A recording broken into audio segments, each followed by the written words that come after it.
भाई अगर मेरे अभिभावक अगर मुझे नेता मानते हैं तो मेरे लिए इससे बड़े गर्व की और क्या बात हो सकती है।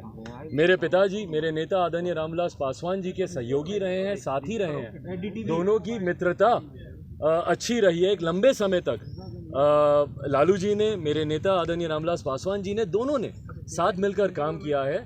और अगर उनकी तरफ से अगर मुझे ऐसा प्रोत्साहित करने वाला अगर बयान आता है जिसमें वो मुझे नेता कहते हैं तो उसके लिए मैं उनका दिल से, हृदय से मैं उनका धन्यवाद। लालू प्रसाद यादव ने चिराग पासवान को लेकर बयान दिया है। उन्होंने कहा है कि चिराग पासवान ही लोजपा के नेता हैं। साथ ही साथ लालू प्रसाद यादव ने कहा कि चिराग पासवान और तेजस्वी यादव मिलकर बिहार में चुनाव लड़ेंगे।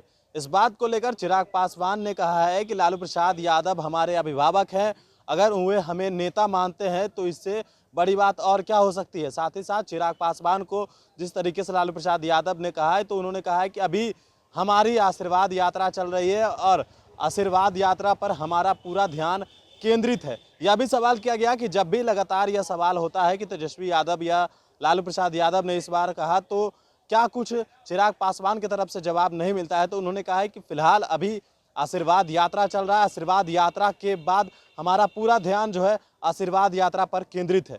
लालू प्रसाद यादव को लेकर चिराग पासवान ने क्या कुछ कहा है, सुनिए उनके बयान को।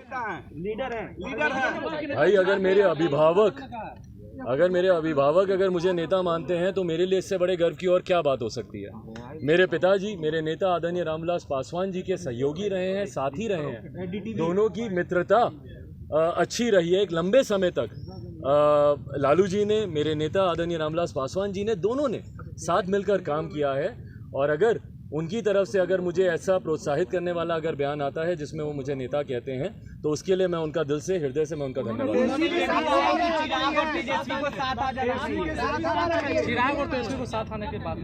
मैं उनकी भावना का सम्मान करता हूं और आज की तारीख में जिस तरीके से मैं अपनी एक आशीर्वाद यात्रा पर निकला हुआ हूं, मैंने बार बार इस बात को कहा है कि मेरी प्राथमिकता आज की तारीख में आशीर्वाद यात्रा है। तो मेरा पूरा ध्यान अभी केंद्रित मेरी इस आशीर्वाद यात्रा पर है।